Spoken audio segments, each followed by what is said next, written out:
નમસ્કાર દર્શક મિત્રો, નિર્માણ ન્યૂઝની વિશેષ રજૂઆત ટુ ધ પોઈન્ટ કાર્યક્રમ સાથે હું છું યજ્ઞ ત્રિવેદી. દર્શક મિત્રો, આજે ટુ ધ પોઈન્ટ કાર્યક્રમમાં આપણે ચર્ચા કરવા જઈ રહ્યા છીએ વિશ્વ જળ દિવસને લઈને. વિશ્વ જળ દિવસની ઉજવણી સમગ્ર વિશ્વમાં કરવામાં આવતી હોય છે અને તેમાં પણ જ્યારે યુનાઇટેડ નેશન્સની વાત કરીએ તો યુનાઇટેડ નેશન્સે 1993માં સૌથી પહેલી વાર વિશ્વ જળ દિવસની ઉજવણી કરવાનો એક નિર્ણય કર્યો હતો. ત્યારબાદથી 22મી માર્ચ 1993ના રોજ જે વિશ્વ જળ દિવસની ઉજવણી પણ કરવામાં આવતી હોય છે. જળ એ જીવન છે એ તમામ લોકો વિચારતા હોય છે, ક્યાંક લખતા પણ હોય છે, પણ ક્યાંક મનમાં જે ઉતારવું એ પણ બહુ જરૂરી જોવા મળતું હોય છે. અને જીવનમાં ઉતારવું ઘણું એટલા માટે જરૂરી છે કારણ કે પાણીનું મહત્ત્વ અત્યારે સમજવું એ ઘણું જરૂરી છે. કારણ કે અત્યારે હાલ તો આપણને એવું લાગે છે કે ના, આપણા ઘરમાં અત્યારે હાલ તો 24 કલાક પાણી આવે છે, તેનાથી ઘણી સારી એવી બાબત છે. પણ હજુ પણ એવા ઘણા ગામડાઓ છે કે જ્યાં પાણી મળતું નથી. હજુ પણ એવા ઘણા શહેરો છે કે જ્યાં અત્યારે હાલ તો પાણીને લઈને ક્યાંક પ્રશ્નાર્થ જોવા મળતો હોય છે. આપણે રાજકોટની વાત કરીએ તો રાજકોટમાં પણ ક્યાંક ટેન્કર આજ છેલ્લા ઘણા વખતથી જે જોવા પણ મળ્યું હતું આપણને, પણ અત્યારે હાલ પણ ક્યાંક યોજનાઓ જે જાહેર કરવામાં આવી કે તેના કારણે તેમના સુધી પાણી પહોંચતું પણ હોય છે. જ્યારે આપણે વિશ્વ જળ દિવસની વાત કરતા હોઈએ 22મી માર્ચ 1993થી જે તેની જે શરૂઆત કરવામાં આવી ઉજવણીની, અને ત્યારથી લઈને અત્યાર સુધી એક એમ કહેવાય ને કે થીમ રાખવામાં આવતી હોય છે. ત્યારે આ વર્ષની થીમની વાત કરવામાં આવે તો સમૃદ્ધિ અને શાંતિ માટે પાણી એ બહુ જરૂરી છે, એ આ વર્ષની થીમ છે. જ્યારે સાથે જ United nation world water development report પણ જે આજે જાહેર કરતું હોય છે, પાણીનો જથ્થો કેવા પ્રમાણનો હોય છે, ઉપયોગ કેવી રીતે કરવામાં આવતો હોય છે, ઉપયોગ કેવી રીતે કરવો જોઈએ તેની ઉપર પણ ક્યાંક તેઓ પ્રકાશ પાડતા હોય છે. આ મુદ્દા ઉપર જ આપણે ચર્ચા વિચારણા કરવી છે. આ મુદ્દા ઉપર જ ચર્ચા વિચારણા કરવા માટે અમારી સાથે જોડાઈ ગયા છે અભયભાઈ રાવલ કે જેઓ જળ વિશ્લેષક છે, સાથે સાથે પ્રિયવદનભાઈ શાહ આપણી સાથે જોડાઈ ગયા છે કે જેઓ પર્યાવરણવિદ છે. જે આ બંનેનું સૌથી પહેલાં તો સ્વાગત છે. અભયભાઈ, આપ એક જળ વિશ્લેષક છો અને આજે આપણે વિશ્વ જળ દિવસની ઉજવણી કરી રહ્યા છે. જળ એ જ જીવન છે એવી આપણે તમામ લોકો બાબત પર ચર્ચા કરતા આવીએ છીએ. ત્યારે સૌથી પહેલા આ વિશ્વ જળ દિવસને લઈને આપની પ્રતિક્રિયા. મને એમ લાગે છે કે વિશ્વ જળ દિવસ એ તો એક પ્રતિકાત્મક વાત થઈ. જળ જેવી સૌથી અગત્યની બાબત, આપણે એક તરફ એમ કહેતા હોઈએ કે જળ એ જીવન છે, જળ વિનાનું જીવન અસંભવ છે. જ્યાં સુધી આપણા અસ્તિત્વનો સવાલ છે તો આ અસ્તિત્વ ત્યારે જ ટકે જ્યારે જળ એ આપણા જીવનનું, આપણા સંસારનું એક અભિન્ન અંગ બની જાય. આટલી મહત્તા સમજાયા છતાં પણ દર વર્ષે જળ વિશ્વ દિવસ નિમિત્તે આપણે ચર્ચા ગોઠવવી પડે. કોઈ સંસ્થાઓ દ્વારા સેમિનાર યોજાય, ક્યાંક ક્યાંક ચર્ચા સભા યોજાય. ત્યારે મને ઘણી વખત મનમાં એમ થાય છે કે માત્ર એક દિવસ શા માટે? મારી દ્રષ્ટિએ આ એક કર્મકાંડથી વિશેષ કશું જ નથી. આવા કોઈ એક દિવસે જળ દિવસની ઉજવણીથી આપણી જે ચિંતા છે અથવા તો આ દિશામાં જે ચિંતન કરવાનું છે એ ક્યારે ફળીભૂત ન થાય. એટલે મારી દ્રષ્ટિએ તો માત્ર જળ દિવસ એટલે આજની તારીખ વિશ્વ જળ દિવસ નહીં, પરંતુ વર્ષનો પ્રત્યેક દિવસ, વર્ષની પ્રત્યેક કલાક, વર્ષની પ્રત્યેક મિનિટ અને વર્ષની પ્રત્યેક સેકન્ડ, આ પ્રત્યેક શબ્દ મેં જ્યાં જ્યાં વાપર્યો ત્યારે જ્યારે આપણે જીવનમાં આપણા જળને મહત્વ સમજીને એનો જો અમલ કરીએ તો આખી જે વાત છે, આપણે જે કંઈ કહેવા માંગીએ છીએ એ વિચાર આપણો સાર્થક થાય. કમનસીબે એવું બનતું નથી. આપણે જળ સંચયના સંદર્ભમાં ઘણી વખત વાતો કરી છે. વોટર મેનેજમેન્ટ દ્વારા, ગવર્મેન્ટ દ્વારા, લોકો દ્વારા, રાજ્યમાં, દેશમાં કે જ્યાં જ્યાં પણ જે કંઈ આયોજન થયા છે એની પણ આપણે ચર્ચા કરીએ છીએ. આમ છતાં પણ ફરી ફરીને વાત તો એ જ આવે છે. હમણાં એકાદ મહિના પછી પાણીની જ્યારે વિકટ સમસ્યા કોઈ રાજ્યના કોઈ વિસ્તારમાં જ્યારે સર્જાશે એટલે ફરી પાછી એ જ રાબેતા મુજબની પરિસ્થિતિ અને એ જ રાબેતા મુજબના કવરેજ, એ જ પ્રકારના ફોટોગ્રાફ્સ. આજે જ મેં કદાચ કોઈક દૈનિક પત્રમાં મારી ભૂલ ન થતી હોય તો પાટણ જિલ્લાના સરસ્વતી તાલુકાના કોઈ વિસ્તારના ફોટોગ્રાફ લીધા છે અને એ આપણે જોયા.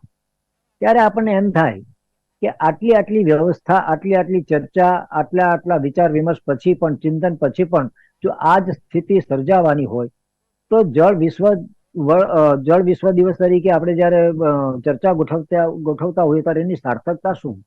એટલે માત્ર ચિંતા એટલી જ, મારે પ્રતિક્રિયાની જયારે આપણે વાત કરી તો પ્રતિક્રિયા આટલી જ છે કે કોઈને કોઈ રીતે આપણે કંઈક જો એવું આયોજન કરી શકીએ કે વિશ્વ જળ દિવસ પાછળનું જે આશય છે, એની પાછળનો ઉદાત્ત હેતુ છે, એ હેતુને ધ્યાનમાં રાખીને આજનો દિવસ તો માત્ર પ્રતિકાત્મક એટલે કે શ્રી ગણેશ કરવાનો હોઈ શકે, પરંતુ માત્ર આજના દિવસ પૂરતી વાત સીમિત જો રહેવાની હોય તો પછી આ કોઈ ચર્ચાનો અર્થ જ નથી. એટલે મીડિયા હોય, સમાજસેવી સંસ્થાઓ હોય, સામાન્ય નાગરિક હોય, એ ચાહે શહેરીજન હોય કે ચાહે ગ્રામજન, એને પોતપોતાની જવાબદારીની ચિંતા કરીને એના પ્રત્યે સતર્ક થઈને પોતાના ફાળે જે કંઈ કામ કરવાનું આવતું હોય, ખાસ કરીને જળ સંરક્ષણની બાબતમાં, વોટર મેનેજમેન્ટની બાબતમાં, એ જો કરે તો મને લાગે છે કે આ જળ વિશ્વ દિવસની પાછળ ઉજવણી પાછળની જે ભાવના છે, જે એક ટકોર કરવામાં આવે છે, જે ચિંતા સેવામાં આવે છે, જે ચિંતન કરવામાં આવે છે, થાય. બિલકુલ સાચી વાત છે. અત્યારે જ્યારે જળ એ જીવન છે, જળનું જતન કરવું પણ બહુ જરૂરી છે, પણ માત્ર તમામ લોકો તેને ચર્ચામાં જ અત્યારે તો જોવે છે. ઇમ્પ્લિમેન્ટ કરવાની બાબત આવે ત્યારે કોઈ વિચારતું નથી તેવું પણ જોવા મળતું હોય છે. પ્રિયવદનભાઈ, આપની સૌથી પહેલી પ્રતિક્રિયા આજે વિશ્વ જળ દિવસ છે તેને લઈને. એકચ્યુઅલી આ વિશ્વ જળ દિવસનું જે આ સ્ટાર્ટ થયું યુનાઇટેડ નેશનમાંથી, એ યુનાઇટેડ નેશનને ઇન્સ્પાયર્ડ અમે જ કરેલું છે. 1986, 87, 88માં ગુજરાતમાં દુકાળ પડ્યો હતો અને એ વખતે અમે પાણી બચાવો ઝુંબેશ શરૂ કરેલી. અમને એ વખતના મુખ્યમંત્રી એવું કહ્યું કે આવી પાણી બચાવો ઝુંબેશ હોતી હોય? મેં કોઈ સાહેબ કેમ ના હોય, અને કે તમે એક કામ કરો, તમે એક વખત એને સક્સેસફુલ બતાવો પછી અમે ઉપાડી લઈશું. અને સાહેબ અમે એ વખતે અમદાવાદની અને ગુજરાતની ઘણી બધી સ્કૂલોમાં પાણી બચાવો ઝુંબેશ ઉપર નિબંધ સ્પર્ધા રાખી, પોસ્ટર સ્પર્ધા રાખી, ડ્રોઈંગની સૂત્ર સ્પર્ધા રાખી અને ઇલોક્યુશન એટલે વક્તૃત્વ સ્પર્ધા રાખી. અને આ 4 સ્પર્ધાઓના બધામાં જે રિઝલ્ટ આવે, પહેલો, બીજો, ત્રીજો, એ બધાને અમે ઇનામ આપવાનું ચાલુ કર્યું. અને યુ વિલ સરપ્રાઈઝ કે એ વખતના જમાના પેલું મહાભારત ને બધું આવતું હતું સિરિયલો, અને એ વખતે કર્ફ્યુ થઈ જતો હતો. એ વખતે અમારા ફંક્શનો, અમારા જે હોલ હતા એ બધા હાઉસફુલ જતા હતા. તમે વિચારો કે અમે માઉન્ટ કાર્મેલમાં એક છોકરીએ એવું કીધું કે water is a good friend but bad enemy. તમે વિચારો કે આ સૂત્રો કંઈક નવા આવવા માંડ્યા, અને અમે આખી સૂત્રોની ચોપડી બનાવી.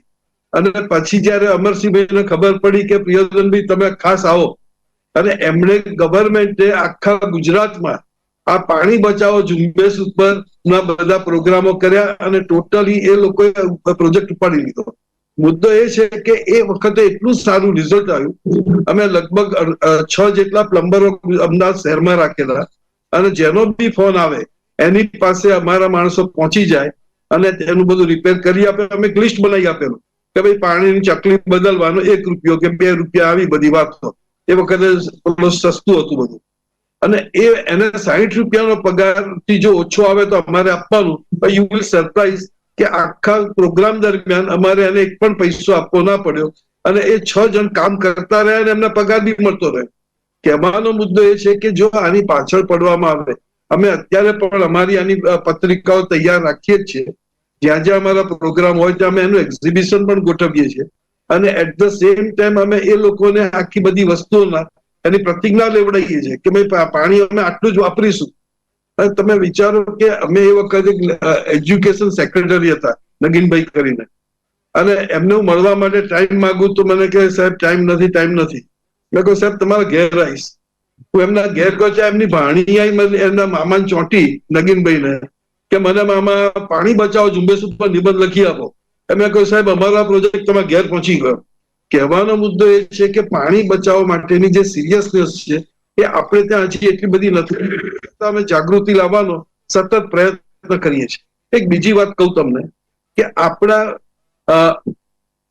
ભારતનું ટોટલ પોપ્યુલેશન છે એ વિશ્વના 18% છે, અને આપણી પાસે 2.5% ઓફ ધ લેન્ડ એરિયા છે ટોટલ, અને 4% પાણી છે.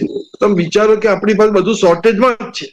હવે એ સિચ્યુએશનની અંદર ખાસ કરીને જો ગુજરાત જોવામાં આવે તો ગુજરાતની અંદર અત્યારે આપણને લગભગ 500 ક્યુબિક મીટર પર પર્સન પર યર નું એવરેજ થઈ ગયું છે.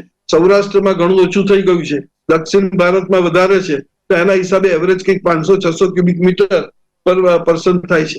અત્યારે 7.5 કરોડ જેવી વસ્તી આપણી જો થઈ ગઈ હોય તો એ હિસાબે અને ઇન્ડિયામાં એટલા બધા જંગલો કપાઈ રહ્યા છે અને એના હિસાબે અત્યારે જે 36% આઝાદી વખતે જંગલો હતા એ અત્યારે 16% થઈ ગયા છે. તો આ જે પર્સન્ટેજ ઘટી રહ્યા છે એના હિસાબે આખું બધા પ્રોબ્લેમ્સ ઉભા થઈ રહ્યા છે. લોકોએ સમજવું પડશે.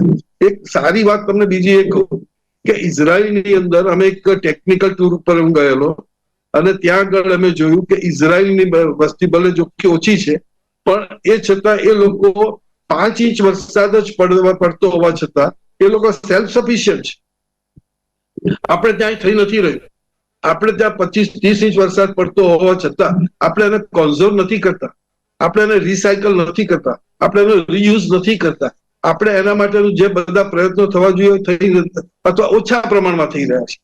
હવે એના ઉપર મારી એક બુક પણ રિલીઝ થયેલી બ્રાઝિલમાં રિયો કોન્ફરન્સમાં યુનાઇટેડ નેશન્સમાં, અને એ વખતે અમે જણાવેલું કે ફક્ત 4 મુદ્દા. એક તો ચેકડેમ બનાવો જેથી પાણી વહી ન જાય, બીજું ખેત તલાવડી બનાવો કે જેથી પાણીને ખેતર પૂરતું વ્યવસ્થિત થઈ શકે, ત્રીજી વસ્તુ એ કે પાણીના ટાંકા બનાવો જે આપણે માની લો કે 7 ફૂટ બાય 7 ફૂટ બાય 7 ફૂટનો જો ટાંકો બનાવીએ તો ચોક્કસપણે એક ફેમિલીને આખું વર્ષ ચાલે. તો એ આપણે ત્યાં પહેલા જૂના જમાનામાં સિસ્ટમ હતી, તો હવે એ સિસ્ટમ જતી રહી છે અને એના હિસાબે કદાચ બધાને અમદાવાદમાં તો બધાને એવું થયું છે કે પહેલા આપણી રિક્વાયરમેન્ટ ખાલી 36 લીટર પર પર્સન પર ડે હતી, એની અત્યારે 150 લીટર પર પર્સન પર ડે કોર્પોરેશન આપી રહી છે અને એ છતાં આપણને પાણીની શોર્ટેજ પડી રહી છે. કહેવાનો મુદ્દો છે કે આપણે પાણીનો બગાડ વધારી રહ્યા છીએ, પાણીમાં આપણે બહુ લક્ઝરીથી વાપરતા થઈ ગયા છે. એક માણસ જો પેલા 5 ટબમાં નાવા જાય તો એક સાથે આખા ઘરનું પાણી એ પેલું વેવડાઈ દે છે. બીજી વસ્તુ આપણે જોઈએ તો યુરિન કરવા જાય તો પણ માણસ આખું ફ્લશ કરીને 10 લીટર પાણી વેવડાઈ દે છે. આ આખી જે વસ્તુ પરિસ્થિતિ ઊભી થઈ ગઈ છે કે સ્કૂલના લેવલે ફરીથી સમજાવવાની જરૂરિયાત ઊભી થઈ છે અને એ જો ન સમજાવાય તો પણ મુશ્કેલી ઊભી થાય એમ છે. ભાઈ, જ્યારે આપણે ગુજરાતની વાત કરતા હોઈએ ત્યારે ગુજરાતમાં અત્યારે હાલ તો પાણીની પરિસ્થિતિને લઈને શું કહેશો? એક વાત તો આપણે ચોક્કસ યજ્ઞભાઈ સ્વીકારવી જ પડશે. વડીલે જે વાત કરી તે વાતમાં હું સાક્ષી પૂરું છું. એમની વાત બિલકુલ સાચી છે કે 1986-87ના વર્ષમાં જે કપરી પરિસ્થિતિનું નિર્માણ થયેલું અને એ જ વર્ષોમાં રાજકોટ શહેરને પીવાનું પાણી પહોંચાડવા માટે તત્કાલીન સરકાર દ્વારા રેલવેની વ્યવસ્થા કરવામાં આવેલી, ટ્રેન દ્વારા આપણે પાણી પહોંચાડેલું. આ મને બરાબર યાદ છે. એટલે એમની વાત બિલકુલ સાચી છે. એમણે જે જાગૃતિના જે પ્રયાસો કર્યા એ પણ ખૂબ સરાહનીય છે. પરંતુ એની સાથે સાથે એક વાત એ પણ સાચી કે વર્ષ 95થી ગુજરાતમાં જળસંચયના મહાત્મ્યને સમજીને ગુજરાત સરકારે સૌથી પહેલા ખેત તલાવડીઓનો પ્રયોગ કર્યો. મને બરોબર યાદ છે 1995માં, ત્યારે તો હું રાજ્ય સરકારના વ્યવસ્થા તંત્રમાં સક્રિય હતો. એટલે એ ખેત તલાવડીઓના સંદર્ભમાં જે કંઈ કામગીરી થઈ એનું ડોક્યુમેન્ટેશન પણ કરેલું. અને હું મારી પોતાની જો વાત કરું તો આ ક્ષેત્રમાં મારા જે શ્રી ગણેશ કહેવાય એ આ ખેત તલાવડીઓના પ્રોજેક્ટ અને એના ડોક્યુમેન્ટેશન દ્વારા મારે જે રાજ્યમાં અલગ અલગ વિસ્તારોમાં ફરવાનું થયું ત્યારથી થયું. એટલે ગુજરાત સરકારે ભૂતકાળના અનુભવોને ધ્યાનમાં લઈને શક્ય એટલા પ્રયાસો દ્વારા ગુજરાતની પાણીની પરિસ્થિતિને નિયંત્રિત કરવા માટે સંપૂર્ણપણે એને દૂર કરવું, પાણીના પ્રશ્નોને ઉકેલવા, પાણીની સમસ્યાને ઉકેલવા, એ ભવિષ્યની વાત થઈ. પરંતુ શ્રી ગણેશ તો ત્યારથી થયા. 95માં ખેત તલાવડીઓની શરૂઆત થઈ ખાસી સંખ્યામાં. અગાઉના વર્ષોમાં જેટલી ખેત તલાવડીઓ નહોતી બની એ 95ના વર્ષમાં બની. પછી 98, 99 ને ખાસ કરીને 2000, એમાં લગભગ 2000નું વર્ષ સાહેબે જે ચેકડેમની વાત કરી, તો આ ચેકડેમનો કન્સેપ્ટ માત્ર ગુજરાત સરકાર નહીં, એટલે કે સરકાર નહીં, પ્રશાસન નહીં, પરંતુ પ્રજાકીય જનસમર્થન સાથે, એટલે કે પ્રજાકીય જનભાગીદારી સાથે ગુજરાતમાં જળસંચયના અનેક પ્રકારના પ્રોજેક્ટનો અમલ શરૂ થયો. સરદાર પટેલ સહભાગી જળસંચય યોજનાના નામ સાથે મને બરાબર યાદ છે કે 2000ના વર્ષમાં સમગ્ર ગુજરાતમાં, ખાસ કરીને સૌરાષ્ટ્રમાં, આખું ગુજરાત તો નહીં કહીએ શરૂઆતના વર્ષોમાં, પરંતુ ખાસ કરીને સૌરાષ્ટ્ર, એનામાં ભાવનગર અને જામનગર જિલ્લો, આ બે જિલ્લાએ વિક્રમી કામ કર્યું.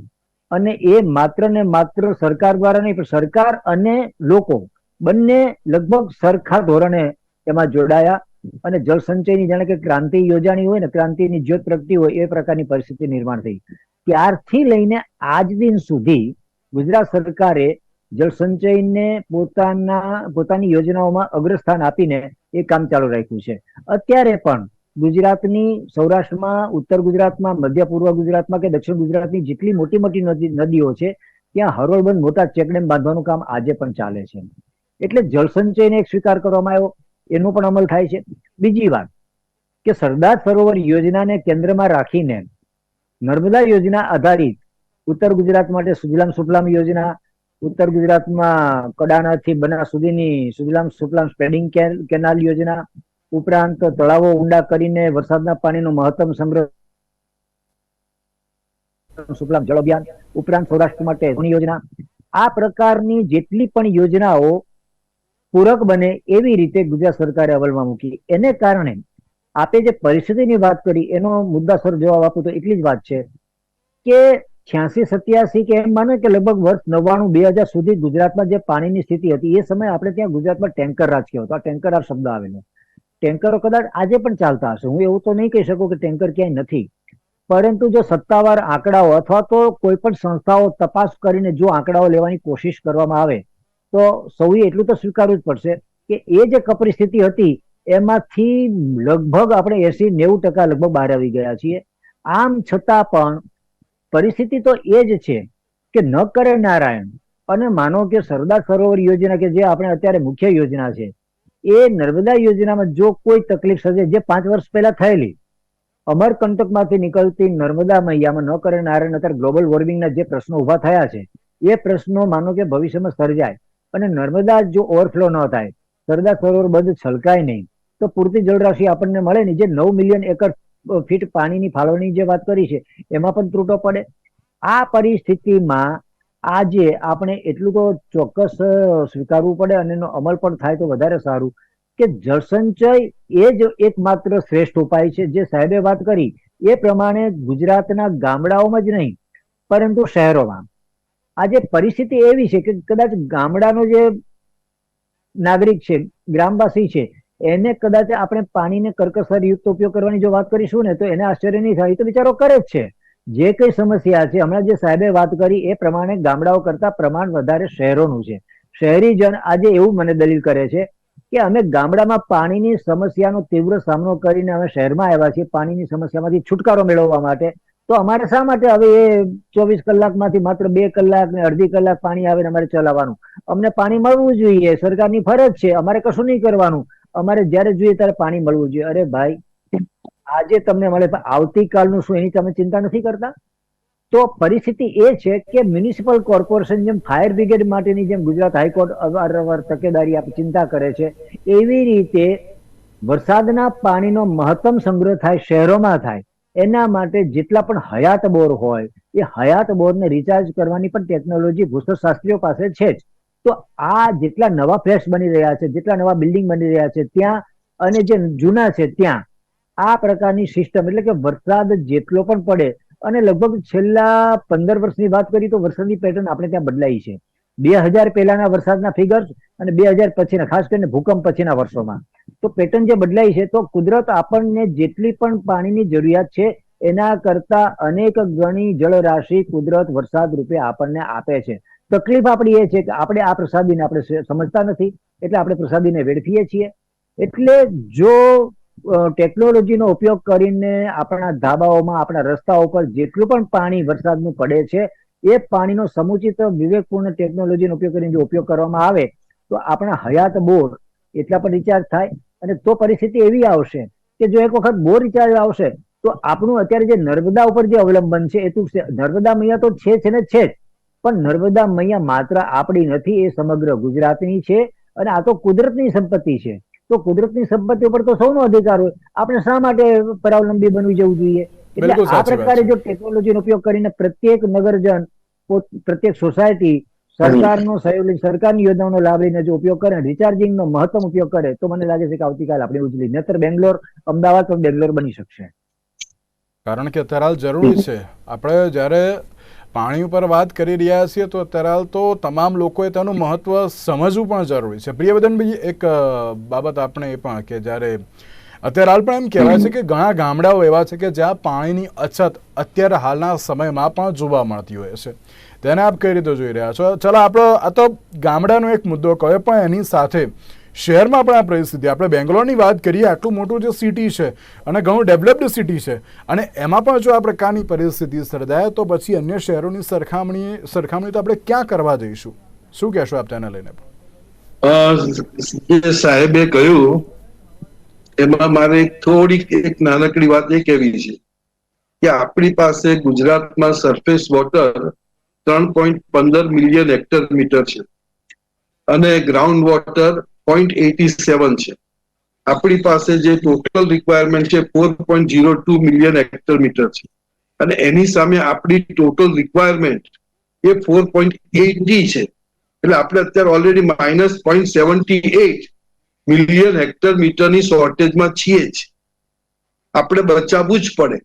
એનું બીજું એક કારણ કહું કે આપણે જે તે વખતે કેશુભાઈની મિનિસ્ટ્રી હતી ત્યારે જે ચેકડેમનું કામ જે પ્રમાણમાં થયું એ પછી નથી થયું. થાય છે એ પેલી ફાસ્ટ ટ્રેન હોય ને લોકલ ટ્રેન થઈ જાય એવી વાત છે. એટલે એ બાબતમાં સરકાર ઢીલી પડી છે. બીજી વસ્તુ કે જે નર્મદા યોજનાની વાત હતી એ પણ આટલા વર્ષે હજી પૂરી નથી થઈ, એ પણ ચિંતાની બાબત છે. ત્રીજી વસ્તુ એ કે આપણે જે રીતે ત્યાં એન્વાયરમેન્ટના પ્રશ્નોનો ઉકેલ લાવવાનો હતો એ પણ લાયા નથી. એટલે અલ્ટિમેટલી આખી એક પરિસ્થિતિ ગંભીરતા તરફ તો આપણું ધ્યાન દોરવું જ જોઈએ, અને જો એ ન દોરીએ તો પણ નુકસાન થવાની શક્યતાઓ વધારે છે. ચોથી વસ્તુ આપણે જો જોઈએ તો મેક્સિમમ વેસ્ટેજ પાણીનો ઘણો થાય છે, લીકેજ ઘણા થાય છે. અને બીજું એ કે પાણીનું પોલ્યુશન વધી ગયું છે. જે બધા આપણે જે ખાતરો વાપરીએ છીએ એ ખાતરોનું જે વરસાદ આવે છે ધોવાણ થઈને પાણી નદીમાં આવે છે અને નદીનું પાણી આપણે વાપરી શકતા નથી એવી હાલત છે. તો આ આખી પરિસ્થિતિને બીજા પર્સપેક્ટિવથી પણ જોવું પડશે. જો આપણે ન જોઈએ તો મને લાગે મોટું નુકસાન થઈ શકે એવું છે. આપણે જો આખી એક વસ્તુની ગંભીરતા જો લઈએ તો એક વસ્તુ એક કરવી જોઈએ ખરેખર ગવર્મેન્ટે કે ભાઈ પર ફેમિલીને 700 લીટર પાણી મળે એટલે ઓટોમેટિક બંધ થઈ જાય પાણી. એને મીટર વધારે આવે અને વધારે પૈસા આપે અને વધારે પેલા કનેક્શન લઈ લે, આ બધું ના ચાલે. આવું જો સ્ટ્રિક્ટ એક્શન લેવામાં આવે તો પાણી ઉપર કંટ્રોલ આવે. અત્યારે તો લોકો પેલી ગાડી ધોવાની અંદર 100 લીટર પાણી વાપરી નાખે છે. સમજાતું નથી કે ભાઈ આ તમે શું કરો છો.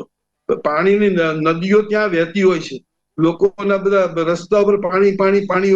સવારે તમે જુઓ તો દેખાય કે બધે પાણી પાણી દેખાય છે. ક્યાંથી પાણી આવ્યું? તો આ એક પરિસ્થિતિ, લોકોના વાલ બંધ ના હોય, લોકોની પેલી ટાંકીઓ ઓવરફ્લો થાય, આ બધી જ પરિસ્થિતિ એક ગંભીરતાની બાજુ આપણને ખેંચી જાય છે. અને અલ્ટિમેટલી લોકોને જ્યાં પાણી મળે ત્યાં પુષ્કળ પાણી મળે છે, નથી મળતું ત્યાં બિચારો તરસ્યો મરે છે. તો આ આખી એક પરિસ્થિતિને દિલીપભાઈ આ રીતે પણ એક જોવાની જરૂર છે. એક ત્રીજી વસ્તુ જો આપણે જોઈએ તો એક પોપ્યુલેશન જે રીતે વધી રહ્યું છે. 2000ની સાલમાં આપણું 100 કરોડ હતું, અત્યારે આપણે 142 કરોડ ઉપર આવી ગયા છે. તો આ જે પોપ્યુલેશન વધ્યું એના હિસાબે જે પાણીનો જથ્થો ફિક્સ છે, એટલે પાણીનો જથ્થો ને પછી જે પેલા 100 કરોડથી ભાગતા હતા હવે 142 કરોડથી ભાગવા પડે છે. પાણીનો જથ્થો ઓછો થયો. આપણી પાસે જે 1800 ક્યુબિક મીટર પર પર્સન પાણી હતું પર યર, એના બદલે અત્યારે 1000 ક્યુબિક મીટર પર પર્સન પર યર થઈ ગયું છે. સાચી વાત છે. પ્રિયવર્ધનભાઈ, આપને રોકવા માંગુ છું કે અત્યારે જ્યારે આપણી જોડે પણ અત્યારે તો થોડોક સમય ઓછો છે, કારણ કે જળ દિવસની જે બંને મહેમાનોએ બહુ જ સરસ એવી વાત કહી અને તેમણે એમ જ કહ્યું કે અત્યારે પાણીનું મહત્વ સમજો. પાણીનું મહત્વ સમજશો ત્યારબાદ જ તેનો ઉપયોગ કેવી રીતે કરવો જોઈએ, કેટલા પ્રમાણમાં કરવો જોઈએ તે ક્યાંક સમજી પણ શકાશે. તેની સાથે પ્રિયવદનભાઈ, અભયભાઈ, આ બંનેનો આભાર અમારી સાથે આ ચર્ચા વિચારણામાં જોડાવા માટે. તો દર્શક મિત્રો, આજના ધ પોઈન્ટ કાર્યક્રમમાં જ આપશો. નમસ્કાર.